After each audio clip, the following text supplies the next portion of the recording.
Santa Steve back at you. Today, for our fifth tip, I want to talk about the whole idea of play. Not necessarily just playing on the guitar, but the attitude of play. I think sometimes starting students can easily get the impression, and any player for that matter, can get the impression that when you're learning an instrument, there's a whole slew of very heavy and structured procedures that one needs to follow in order to become a guitar player. No doubt there are some structures, as in anything. There are procedures that through time have been tested and they work, and so you should know them and integrate them into your own playing. But there's also a really important area that I pay a lot of attention to, and that is just the idea of sort of freeform playing. Kind of experimenting, and I often refer to it, some of my students have heard me say it, it's, go play in the sandbox kind of idea. There's no structure to it. It's just there. Nobody tells you how to push the sand around. Nobody tells you what to build from the sand. You just do it, and you immerse yourself in the process. So we can basically do the same thing with this. So I want to show you some ideas that I have found very useful, and so let me show you those. I'm just going to cue up the close-up camera for that. All right, back in a sec. Here's a real simple idea that I think everybody could benefit from. Let's take a plain old everyday D major chord. Now once you're taught that, I think the brain actually starts to believe that that's what you do. There's nothing else you do with it. When I was taught a chord, it seemed very natural to me to do something like this. I'm playing the chord now. And I just decided, what would happen if I just took a finger off and listened to the new sound that I would produce? So I tried that. Let's listen to it. Here's the chord as it is. And here it is without a finger, without the first finger.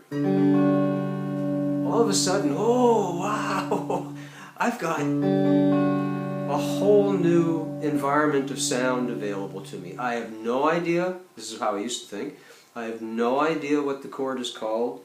Didn't matter. All that mattered was that that sound was very attractive. You can do the same thing with the second finger. Come back to your original D chord and pull that finger off. Now that's a more standard type of chord form. Lots of people run into it, but it might be the first time you've ever come across it, and that sound might be very attractive to you. Now let's come back to the D and maybe pull the third finger off. See what that does.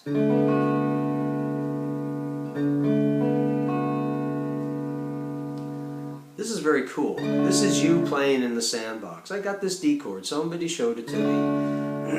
And you're just going, why don't I just do this? Or why don't I do this? Or this?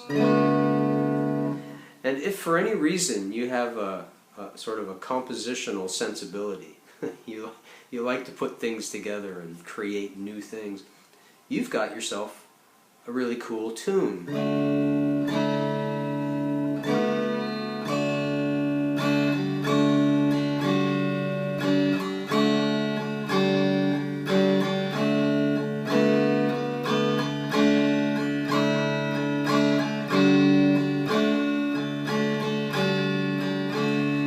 Could be anything.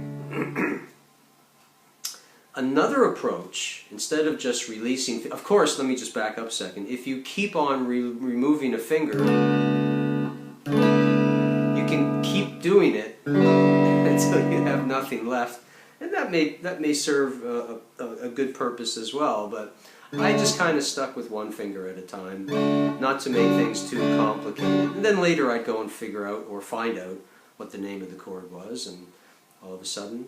And you can do this with any chord. A, take the third finger away, put it back, take the second finger away, put it back, take the first finger away. It's a little subtle.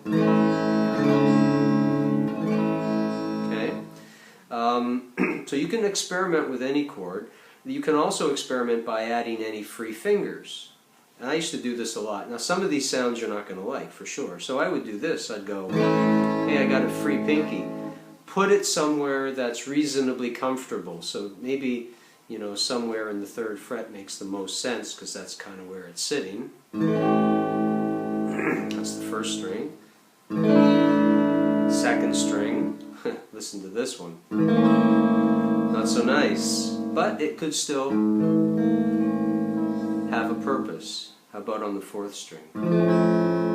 Not so much. So, you know, but in doing these plays in the sandbox, so to speak, you're learning something about harmony and extending chord sounds, even though you don't know that that's what you're doing.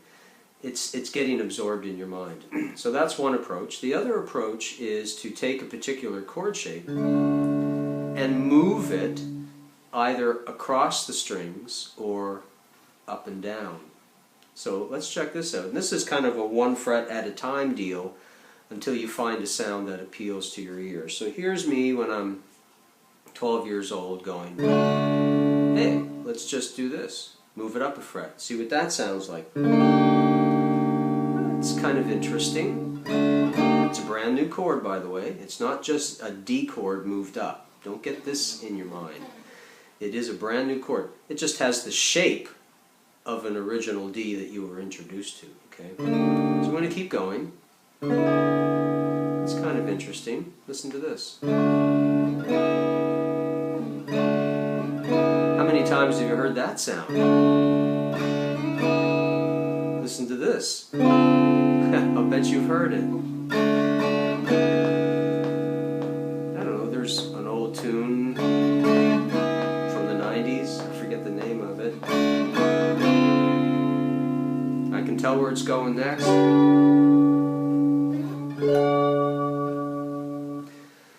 Move it up again. There's a nice sound.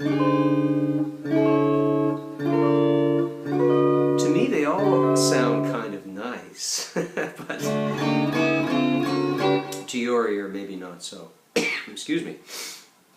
So that's one thing, and you can do this with any chord again. A.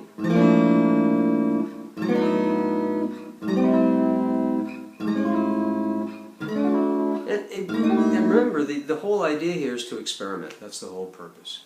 Okay, one last possibility is to take the same chord shape and move it across strings. See what happens. Here I've moved it inland to the 2nd, 3rd, and 4th string. I'm only hitting the strings I'm fingering, by the way. Interesting sound. Very interesting sound.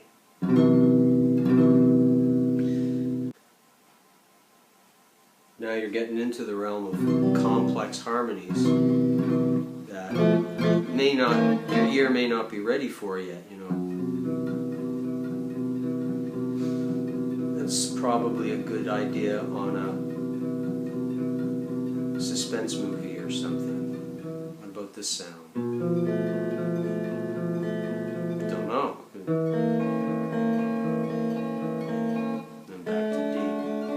Again, you can do this with any chord. Take an A, move it to the top 4 or top 3 strings.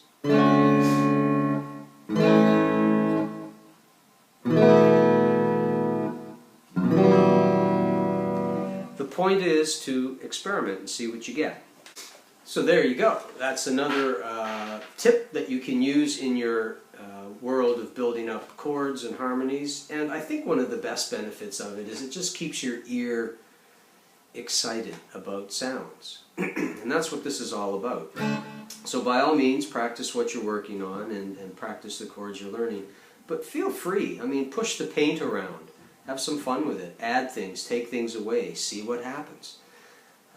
And then come and ask me what the chord is, and then we'll work it all out, and then I'll give you a little class on harmony and composition. Talk to you next time. Cheers.